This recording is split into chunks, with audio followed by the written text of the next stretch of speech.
péage bi Pikine et celle descendant sur le péage ñoom ñëpp ñoo fait transiter cause pour laquelle c'est un peu difficile pour ngeen am accès ci rond-point bi mais une fois ngeen dépassé rond-point donc la voie est complètement dégagée pour ñi nga xam ne ñoo bëgg a wéyal seen circulation vers Patte d'Oie foofu la amul jafe-jafe bu dee aussi sur le péage foofu la aussi aucune difficulté à signaler donc mun ngeen fa jaar daal di wéyal seen circulation par contre des lenteurs vous attendent sur les deux voies de l'Abat Fall. Cela concerne les véhicules en provenance des côtés de Pikine, Guédiawaye et qui souhaitent rallier l'échangeur de Technopole. Là-bas, ça circule au ralenti pour le moment, Yassine Seck. Merci beaucoup, Papa Lessissier. À tout à l'heure. Nous démarrons avec la liste de la coalition Yewwi Askan Wi rejetée dans plusieurs communes du département de Mbour. En conférence de presse jeudi tard dans la nuit, l'avocat Maître Tall, par ailleurs tête de liste Yewwi Askan Wi, s'en prend au préfet de Mbour qui l'accuse de partie prise. Maître Tall est ici avec Alioune Badara Sonko. Question de savoir le pourquoi ou qu'est-ce qui le justifie. L'information a été de dire que le préfet a refusé parce qu'il ne veut pas prendre un dossier complet sans pour autant demander au préalable que ce dossier soit mis à sa disposition. Le dossier n'a pas été remis au préfet qui n'a pas voulu prendre ce dossier. En plus que c'est le préfet qui préside la commission qui doit recevoir ces dossiers. Le préfet a dit clairement à nos mandataires, si vous aviez des dossiers complets, il n'y a pas de problème. Mais si vous attendez quelque chose qui doit venir pour régulariser, dans ce cas, je ne prends pas. Considérez que vos dossiers sont rejetés. Et à Tambacounda, sachez que 9 coalitions et partis politiques ont déposé leur liste. Seules 2 listes ont été déclarées irrecevables. Faisons le point avec Mamadou Samoura, notre correspondant.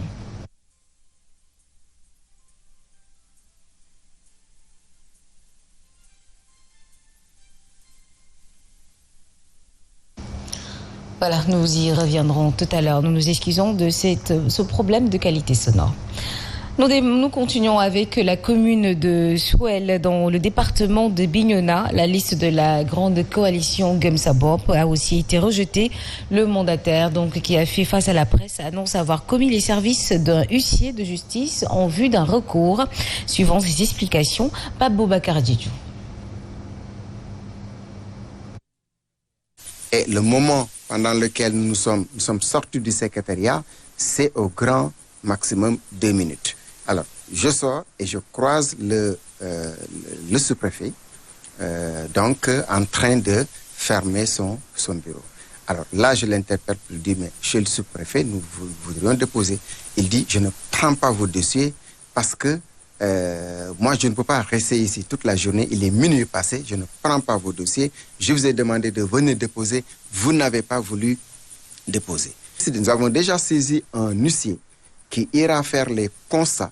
Et nous allons, n'est-ce pas, munis de tous ces documents, nous allons faire un recours déposé à la SEDA. Nous sommes prêts à aller jusqu'à la cour d'appel.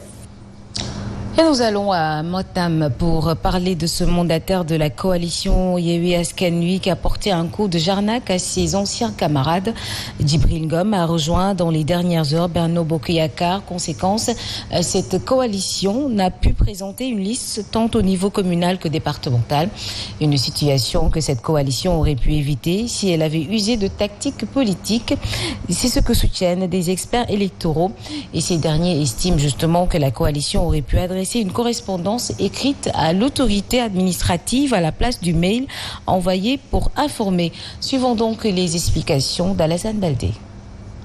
C'est une scène assez inédite qui s'est déroulée dans la région de Matam et qui sera marquée d'une pierre blanche dans la vie politique sénégalaise. En effet, la liste de la coalition Yewwi Askan Wi a été déclarée forclose dans cette localité par les autorités préfectorales. Pour cause, leur mandataire a décidé de faire faux bond à ses camarades pour rallier la coalition au pouvoir Benno Bokk Yakaar à la dernière minute, emportant avec lui les documents y afférents. Une scène inédite qui pourtant pouvait être évitée par cette coalition, à en croire certains analystes politiques. Selon eux, la coalition aurait pu tout simplement écrire une lettre dûment cachetée et user des nouvelles technologies pour l'envoyer à l'autorité puisque l'administration est écrite. En plus de cela, faire une ampliation à la Sénat en tant qu'organe qui supervise tout le processus électoral. Étant donné donc la phase contentieuse a été ouverte, il va falloir donc saisir la cour d'appel de ressort dans les 3 jours qui suivent la notification. La politique étant une affaire de gentleman, ces derniers soutiennent que la compétition électorale doit être saine peine et dans cette affaire, elle convoque plus la morale. Ainsi donc, il appartiendra à la coalition qu'il avait désignée en tant que mandataire de trouver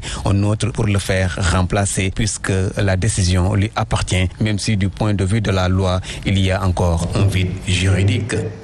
À Sédhiou, les défections sont notées dans la coalition Yewwi Askan Wi et ce, juste au lendemain du dépôt de la liste des investitures. Le responsable départemental du Grand Parti de Malick Gakou et bien d'autres responsables de formation politique ont décidé de quitter la barque au profit de la coalition Benno Bokk Yakaar de la commune dirigée par le ministre maire Abdoulaye Diop. Ces frustrés de Yewwi Askan Wi reprochent au PASTEF d'avoir imposé les propres candidats à la tête des 14 collectivités territoriales du département de Sédhiou au détriment des autres partis. Lamine Biaye du Grand Parti en parle au micro d'Ibrahima Diallo, notre correspondant. Après avoir consulté toutes les offres au niveau local, nous avons pensé utile de voter pour le maire sortant Abdoulaye Diop parce que déjà avec lui, Sédhiou a commencé à changer de visage. Nous étions dans une coalition, je voulais pas trop entrer dans les détails, mais une coalition à problème. Donc il y a eu beaucoup d'invectives de bisbilles au niveau de la coalition avec le fait d'être sur les listes. Donc ça a été des problèmes. Et ce qui a motivé aussi notre départ, c'est le fait qu'il y ait le PASTEF qui soit investi dans toutes les 14 communes du département et dans le département. Donc, puisque nous appartenons à une entité qui est composée de plusieurs partis, dont le Grand Parti, le Taxawu Sénégal, le CET, le PM et les autres partis. Donc, nous avons jugé nécessaire de changer de camp parce que déjà, la considération qu'on attendait, vraiment, on ne l'a pas trouvée. Et déjà, hormis ça, la personne qui est investie, nous pensions que ce n'est pas la bonne et que le maire sortant peut faire mieux que lui.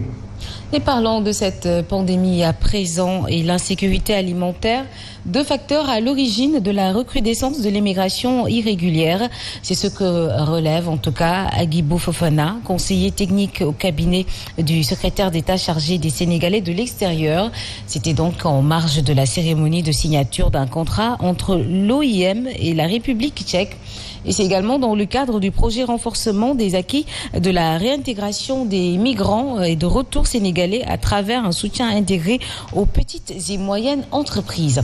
Suivons donc ces explications. Le Sénégal fait face à la problématique de l'employabilité des jeunes.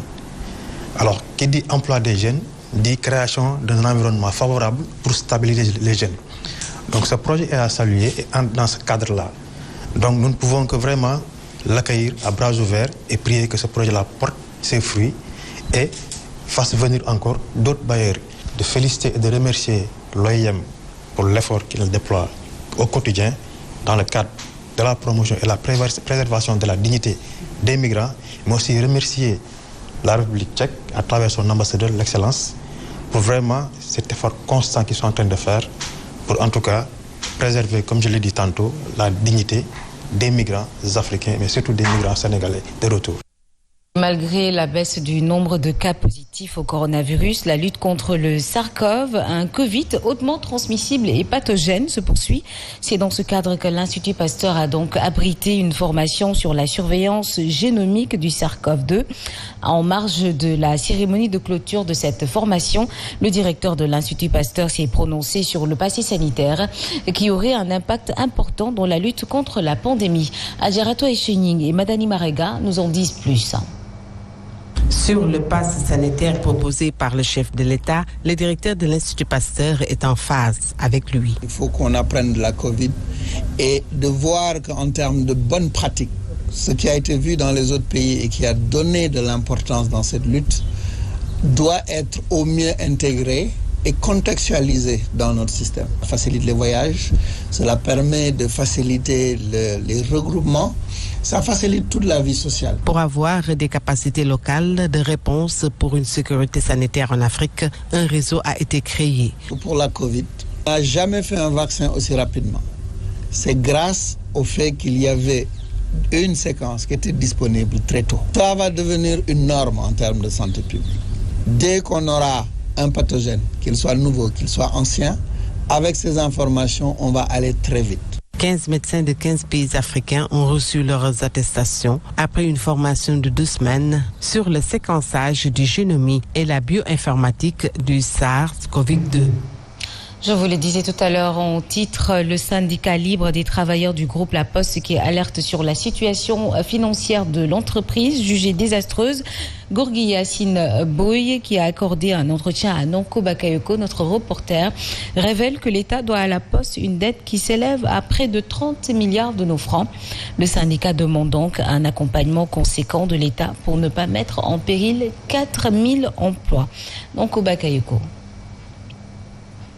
Le groupe La Poste fait face à un réel problème de trésorerie. La situation est alarmante, avertit le secrétaire général du syndicat libre des travailleurs du groupe La Poste. Actuellement, nous vivons une situation financière qui est inquiétante.